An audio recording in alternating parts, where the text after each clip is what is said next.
Түркістан шаһарына ерекше мәртебе беретін нормалар қандай? Сенаторлар осы мәселеге қатысты заңдарды қарады. Мүгедектігі бар азаматтарды қорғау тетіктері қай деңгейде? Бұл мәселе Сенат жанындағы инклюзия жөніндегі кеңесте талқыланды. Солтүстік Қазақстан облысында таза ауыз су мәселесін шешу үшін не істеу керек? Палата депутаттары осы түйткілге назар аударды.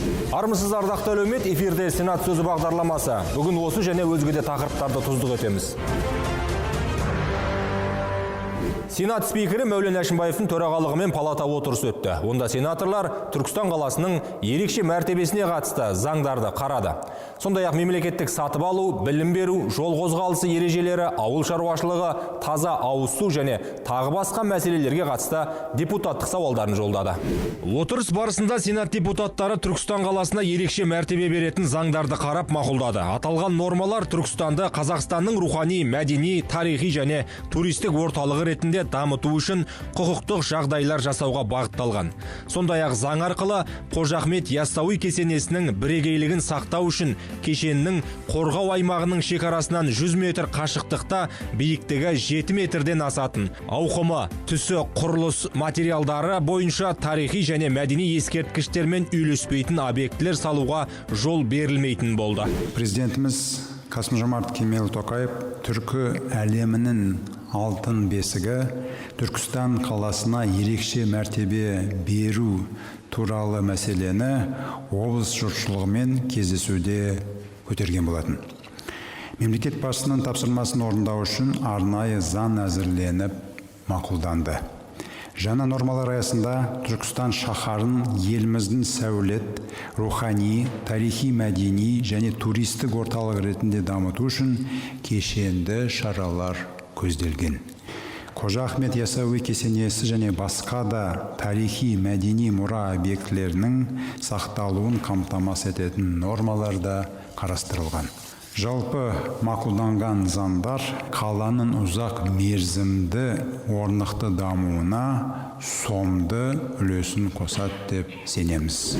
Заңдарда орталық және жергілікті мемлекеттік органдардың өкілеттіктері де қайта қаралды. Сонымен қатар инженерлік, көліктік, әлеуметтік және туристік инфрақұрылымды дамыту мәселелері жан-жақты реттеліп отыр.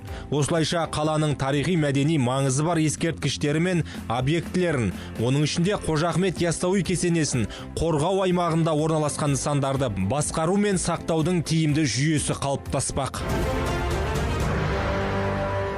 Осы аптада Сенат жанындағы инклюзия жөніндегі кеңестің отырысы өтті. Онда төтенше жағдай кезінде мүгедектігі бар адамдарды қорғау мәселелері жан-жақты сөз болды. Кеңес мүшелері осы санаттағы азаматтардың қауіпсіздігін қамтамасыз етудің маңызды тетіктерін сарапшылармен және тиісті мамандармен кеңінен талқылады. Кеңесте су тасқыны кезінде мүгедектігі бар адамдарды уақытша орналастыратын пункттердің қолжетімсіз екеніне баса мән берілді. Көптеген эвакуациялық нысандарда мүмкіндігі шектеулі жандар жағдайы ескерілмеген. Сондықтан мүгедектігі бар адамдар мен оларды алып жүргізушілерге төтенше жағдайда қалай әрекет етудің негізгі қағидаларын үйрету аса маңызды. Сондай-ақ аталған санаттағы азаматтардың қажеттіліктерін ескере отырып, хабарлау және ақпарат тарату жүйесін жетілдіру жөнінде нақты ұсыныстар айтылды. В первую очередь, конечно, вот тот вопрос, который поднимался несколько раз. Бірінші кезекте бүгін жиі көтерілген мәселе мүгедектігі бар тұлғаларды ақпараттандыру және төтеншелік мамандарды оқыту жұмыстары сарапшылардың пікірлері ескеріліп жүргізілуге тиіс. Бұл іске осы бағыттағы ұйымдарды да жұмылдыру қажет. Олай болмаған жағдайда маңызды ақпараттар дер кезінде қажетті жерге жетпейді. Соған байланысты мүгедектігі бар адамдарға қатысты тиісті шаралар қабылданбайды. Төтенше жағдай мамандарын оқыту да айрықша мәнге ие. Бұл саланың өкілдері төтенше жағдай кезінде мүгедектігі бар адамдармен жұмыс істеуге және оларды құтқаруға қатысты шарттардың кем дегенде минималды базасын меңгеруі керек. Іс-шара барысында төтенше жағдайлар министрлігінің өкілдері аталған саладағы қазіргі ахуалға назар аударды. Сенаторлар әлеуметтік инфрақұрылым нысандары мен уақытша орналастыру пункттерінің қолжетімділігі бойынша жүйелі мониторинг жүргізуді, сондай-ақ виртуалды кеңес беру мен ассистивтік технологияны синхрондау үшін дәрмен қосымшасының қызметін пысықтауды ұсынды. Солтүстік Қазақстан облысының көптеген ауылдарында орталықтандырылған су жүйесі жоқ. Сондықтан тұрғындар суды бөшкемен тасуға мәжбүр. Сенатор Әсем Рахметова өзінің депутаттық сауалында осы мәселеге тоқталып, оны шешу жолдарын ұсынды. Депутаттың айтуынша, ауыз судың жоқтығы тұрмыстық қолайсыздық қана емес. Бұл түйткіл халықтың өмір сүру сапасына және өңірдің демографиялық жағдайына тікелей әсер етеді. Қазіргі таңда өңірдегі ең өзекті мәселенің бірі топтық су құбырын жаңғырту мен салуға қаржының жеткілікті бөлінбеуі болып отыр. 2025 жылы бұл мақсатқа қажетті 35,8 миллиард теңгенің тек 13,6 миллиард теңгесі ғана бөлінген. Сонымен қатар 17 ауылға орталықтандырылған су жүйесін тарту үшін де қажетті қаражат қарастырылмаған. Өткен кездесулер барысында облыс тұрғындары өңірдің тұрақты дамуын қамтамасыз ету үшін топтық су құбырларын салу және елді мекендерді сумен жабдықтауға қатысты сұрақтарды жиі көтерді. 2025 жылы республикалық бюджеттен топтық су құбырларын реконструкциялауға, топтық су құбырларына қосуға, сондай-ақ жобалық сметалық құжаттама әзірленген жобаларды қаржыландыруға қаражат бөлу мүмкіндігін қарастыруыңызды сұраймыз. Демографиялық жағдайы онсыз да жақсармай тұрған Солтүстік Қазақстан облысы үшін инфрақұрылым мәселесі аса маңызды. Суы, жолы, газы жоқ, қары көп, жазы аз ауылға қарапайым адамды да бизнесті де апару қиын. Егіс науқанына аз уақыт қалса да, отандық мақта өсірушілердің проблемасы шешімін таппай тұр. Оларда егіс алқаптарының қысқаруы, сапалы тұқымның жетіспеуі, мемлекеттік қолдаудың аздығы және өңдеу кәсіпорындарының тапшылығы алаңдатады. Сенатор Сәкен Арубаев осы түйткілдерге тоқталып, үкіметке сауал жолдады.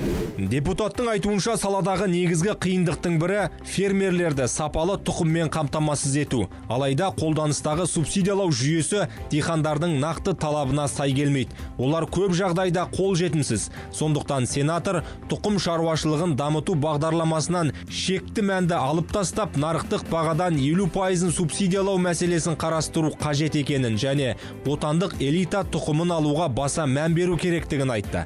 Сондай-ақ сенатор өңдеу қуатының жетіспеуі салдарынан шаруалар мақтаны төмен бағамен сатуға мәжбүр болып, қосымша құннан айырылып отырғанын тілге тиек етті. Олардың лизингке және жеңілдетілген несиеге техника алуға қол жете бермейді. Себебі талаптары күрделі. Бұл бойынша сала мамандары мен тиісті орталық және жергілікті атқарушы органдар бірлесіп, нақты шаралар қабылдауы қажет.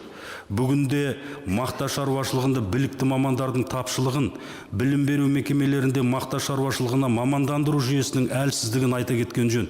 Егер білікті мамандар даярлау жүйесін жетілдірмесе, алдағы уақытта мақта өндірісінің технологиялық дамуына тежелене беретіні сөзсіз. Түркістан облысында оқушыларға сапалы білім беру мәселесі өте өзекті. Жаңа мектептер салынса да, өңірде апатты жағдайдағы білім ошақтары азаймай тұр. Сондай-ақ сыныптарда оқушы саны көп жағдайда шектен асып кеткен. Сенат депутаты Алишер Сатвалдиев өзінің депутаттық сауалында осы түйткілді көтерді. Депутаттың айтуынша, қазіргі таңда Сайрам ауданында оқу орындарының тапшылығы қатты сезіліп отыр. 310 оқушыға есептелген Бөкейхан атындағы мектепте 972 бала оқиды. Қарабұлақ ауылындағы Жамбыл атындағы нөмірі 41-ші мектепте сыйымдылығы 600 адамдық болғанына қарамастан 1428 оқушы білім алуда. Оның үстіне ғимараттың өзі апатты жағдайда тұр. Ең күрделі жағдай 1959 жылы қолданысқа берілген және дұрыс жөндеу көрмеген нөмір 6-шы мектеп-интернатта қалыптасты. 180 бала білім алатын интернаттың іргетасы мен қабырғалары лайқыштан қаланған, шатыры сабан лаймен жабылған және балкалары иіліп кеткен. Әлеуметтік жағдайы нашар, жартылай жетім, өз үйлері жоқ отбасылардан шыққан балалар жығылғанға жұдырықтың күйін кешіп, санитарлық талаптарға сай келмейтін 8-10 орындық жатақ бөлмелерінде 16-18 оқушыдан жатуға мәжбүр. Асхана, монша және кір жуу орындары бөлек-бөлек орналасқан, әрі құлауға айналған. Жоғарыда аталған 12 мектептің құрылысын жүргізу үшін бюджеттен 9,3 миллиард теңге қаржы қажет етеді. Сенаторлардың қызметі туралы басқада жаңалықтарды палатаның Facebook, Instagram, YouTube, TikTok, Telegram секілді әлеуметтік желілердегі ресми парақшаларынан таба аласыздар. Ал осымен Сенат сөзі бағдарламасының кезекті саны аяқталды. Сауатты қоғамда салауатты өмір сүрейік.